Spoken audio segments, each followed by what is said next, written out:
L'expansion des territoires chrétiens. À la mort d'Alfonso III, ses trois fils se partagent son royaume. Fruela II hérite des Asturies, Garcia Ier hérite du Léon et Ordogno II de la Galice. Dans sa jeunesse, Ordogno II fut envoyé à la cour des Banu Qasi à Saragosse pour y être élevé.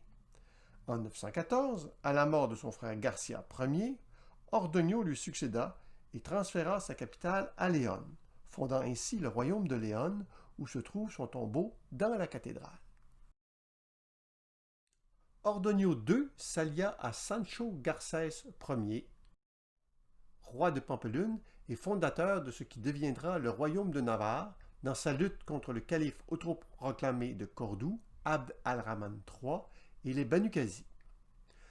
Sur le Camino, on trouve un très beau monument illustrant un épisode de cette lutte. Il s'agit de la prise du château de San Esteban de Deyo à Villamayor de Monjardin en 909 par Sancho Garcés Ier.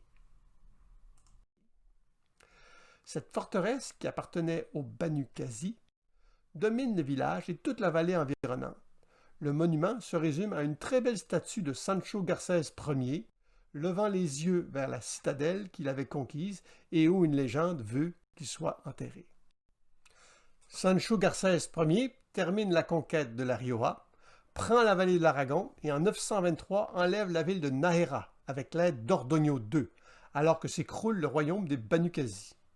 Mais l'année suivante, Abd al-Rahman III détruit Pampelune et, à la mort de Sancho Ier en 925, son fils Garcia Sanchez transfère sa résidence à Nájera, créant le titre de roi de Nájera Pampelune que porteront ses successeurs jusqu'en 1076. À la mort d'Ordogno II, son frère Fruela II, surnommé El Leproso, le lépreux, lui succède pour mourir de cette maladie l'année suivante. L'aîné de ses trois fils et successeur désigné est Alfonso Froilas, surnommé El Jorobado, le bossu. Mais Alfonso Froilas est rapidement renversé par ses cousins, Alfonso IV, Sancho Ordóñez et Ramiro II. Après la mort de Sancho Ordóñez en 929, Ramiro II fait capturer, aveugler et enfermer son frère Alfonso IV et les trois fils de Fruela II pour régner seul sur le royaume de Léon. Ramiro II a comme coriace adversaire Abd al-Rahman III, le calife autoproclamé d'Al-Andalus, qu'il vint à la bataille d'Osma en 934. Abd al-Rahman III prendra sa revanche l'année suivante en détruisant Burgos. Mais en 939, les armées coalisées du Léonais Ramiro II et du Navarrais Garcia Sanchez Ier infligeront à Abd al-Rahman III la terrible défaite de Simancas, qui arrête pour un temps les attaques musulmanes en territoire chrétien. Cette bataille, ou celle d'Osma, serait probablement à l'origine du mythe de la bataille de Clavio. La carte suivante montre l'état des territoires chrétiens en 940. À côté de la Galice et du royaume de Léon, on voit l'expansion de la Castille dirigée par un comte. Le royaume de Pampelune s'est agrandi du comté d'Aragon, obtenu par Garcia Sanchez Ier par alliance matrimoniale. À la mort de Ramiro II, son fils Ordogno III prit le trône de Léon, mais il fut rapidement contesté par son demi-frère Sancho. À la mort d'Ordogno, Sancho, surnommé El Grasso, le Gros, prend le pouvoir sous le nom de Sancho Ier, mais il subit une grave défaite aux mains d'Abd al-Rahman III l'année suivante. Suite à cela, les nobles du Léon se révoltent et nomment un fils d'Alfonso IV comme roi de Léon sous le nom d'Ordogno IV. Sancho Ier trouve refuge à Pampelune auprès de sa grand-mère Toda de Navarre, la tante très chrétienne du très musulman Abd al-Rahman III. Ce dernier les reçoit à Cordoue et accepte d'aider Sancho Ier en échange de concessions territoriales. En 960, avec l'aide des armées musulmanes, il retrouve son trône et Ordogno IV s'exila à son tour à Cordoue jusqu'à sa mort. Une fois rétabli sur le trône, Sancho Ier se distance rapidement de son alliance musulmane à la mort d'Abd al-Rahman III en 961. Sancho Ier fonde à Léon le monastère de San Pelayo sur le site actuel de la basilique de San Isidoro pour honorer la mémoire de ce jeune homme martyrisé à Cordoue par Abd al-Rahman III en 925. Sancho Ier, El Grasso, mourut empoisonné. Son fils de 5 ans lui succéda sous le nom de Ramiro III. Après une série de défaites aux mains des musulmans, une révolte de nobles galiciens met sur le trône son cousin Vermudo II, surnommé El Gotoso, le goûteux. Il régnera sur la Galice, puis sur le Léon, après la mort de Ramiro III en 985. En butte à de nombreuses révoltes de nobles, il doit se soumettre à Al-Mansour, le victorieux en arabe, qui contrôle effectivement Al-Andalus entre 978 et 1002. Ce dernier, qui avait attaqué Pampelune en 978, mena une succession de raids dévastateurs contre Astorga entre 981 et 986. Entre les années 988 et 990, Garcia Gómez, le comte de Carrión de los Condes, une ville du Camino, s'allie avec Al-Mansour contre Vermudo II. Garcia Gómez participera avec Al-Mansour au raid qui détruisit la ville de Léon en 986 et se maintient quelque temps comme maître de la région sous l'autorité d'Al-Mansour jusqu'en 990, date à laquelle Vermudo II le chassa de Léon. Pendant 20 ans, Al-Mansour mena un grand nombre de raids en territoire chrétien, notamment celui de 997 où, encore aidé par les forces chrétiennes, il détruisit la ville de Santiago et rasa la basilique tout en respectant le tombeau du saint, selon la légende. Cette même année, sa goutte s'aggrava et Vermudo II en mourut. Son fils Alfonso V, âgé de 5 ans, lui succéda. Al-Mansour mourut peu après, en 1002, ceci entraînant une guerre civile et la fin du califat, ce qui mit fin aux raids musulmans en territoire chrétien. Al-Andalus se fragmenta ensuite en une multitude de petits États nommés taïfas, ce qui permit l'expansion des royaumes catholiques, comme le montre cette carte en 1036. Alfonso V fit reconstruire Léon et l'abbaye de San Pelayo, qui avait été détruite par Al-Mansour, et il la fit redédier à San Juan et San Pelayo. C'est à cette époque que le roi de Navarre, Sancho Garcés III, surnommé El Grande, le Grand, héritier du royaume de Navarre et du comté d'Aragon, prit le contrôle de la Castille de par son mariage avec la fille du comte de Castille, faisant de lui le souverain le plus puissant de l'Espagne catholique.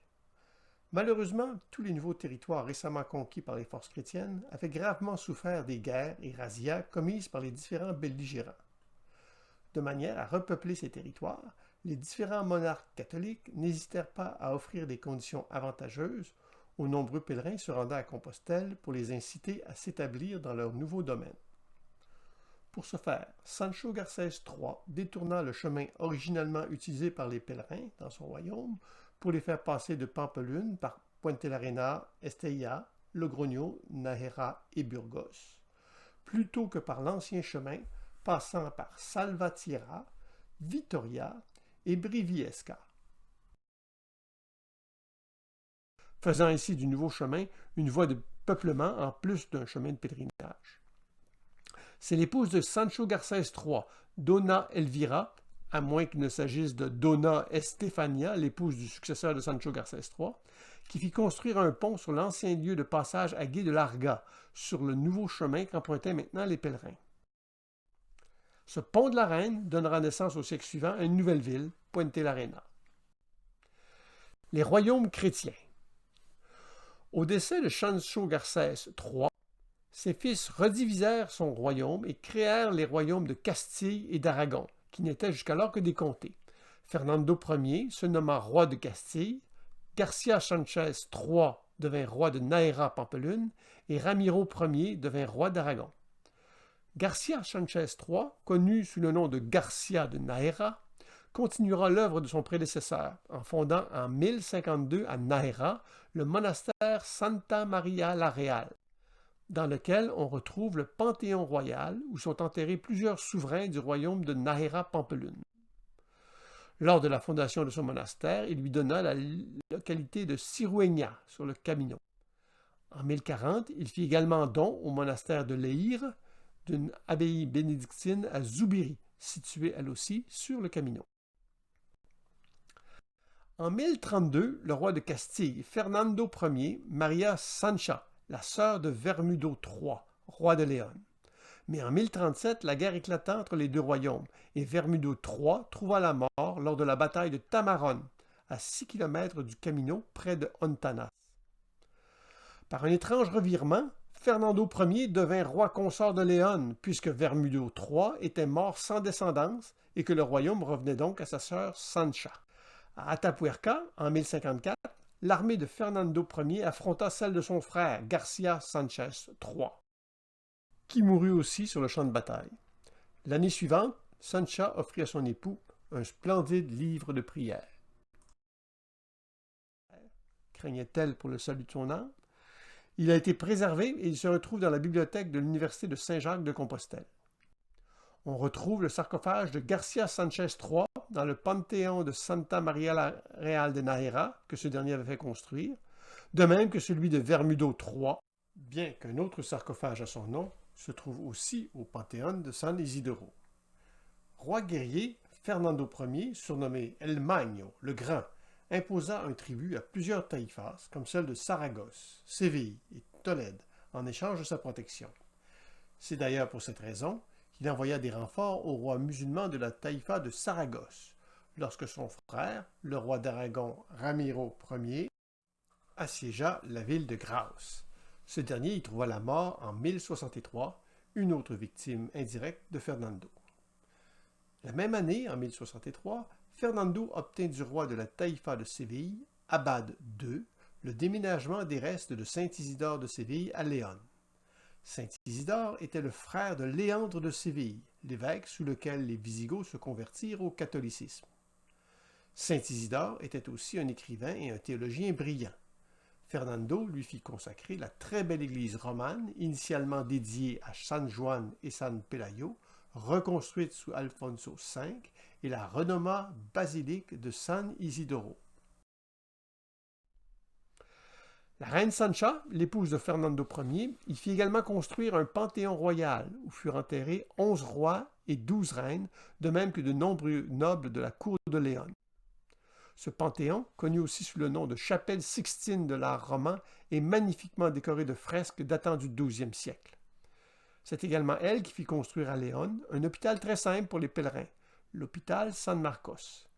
C'est aux alentours du milieu du XIe siècle jusqu'au milieu du XIIe siècle que le royaume de Léon dominera l'Espagne catholique sous les règnes de Fernando Ier et de son successeur Alfonso VI. À la mort de Fernando Ier en 1065, ses 3 fils se partagèrent ces royaumes. Alfonso VI, surnommé El Bravo, le Brave, reçut le Léon. Garcia II, la Galice, et Sancho II, la Castille. Sancho II rentra en guerre avec le roi de Navarre, Sancho Garcés IV, pour les territoires de la Rioja. Sancho Garcés IV s'allia alors avec le roi d'Aragon, Sancho Ramirez. Et les 3 armées s'affrontèrent en 1067 dans la guerre des 3 Sancho, lesquels étaient tous des petits-fils de Sancho Garcés III. Lors de la bataille de Valdegon, l'armée castillane de Sancho II fut défaite, en partie grâce à l'action d'archers navarrais de la petite ville de Santa Olalla. En souvenir de cette victoire, Sancho Garcés IV de Navarre fit renommer la ville Los Arcos, les Arcs, telle qu'on la retrouve sur le Camino. Le blason de la ville témoigne de ce fait d'armes. C'est à cette époque que le monastère d'Irache, en Navarre, connut sa plus grande splendeur, notamment sous la férule de son abbé Verimundo. À Villa Tuerta, sur le Camino, on peut voir une statue de San Verimundo. Il entra à l'abbaye à 12 ans et il devint abbé à 32 ans. Les relations entre Verimundo et le roi de Navarre, Sancho Garcés IV, furent certainement très bonnes, ce dernier ayant fait don à l'abbaye de 3 églises, 2 abbayes et de 3 villas. Verimundo fut canonisé en 1163 et il est considéré comme le saint patron du Camino en Navarre. Son tombeau se trouve dans l'abbaye d'Irache. Mais au XIVe siècle, ses restes furent mis dans une urne qui est conservée en alternance tous les 5 ans, entre les églises d'Arellano et celle de Villa Tuerta, les 2 villes se disputant le lieu de naissance du saint.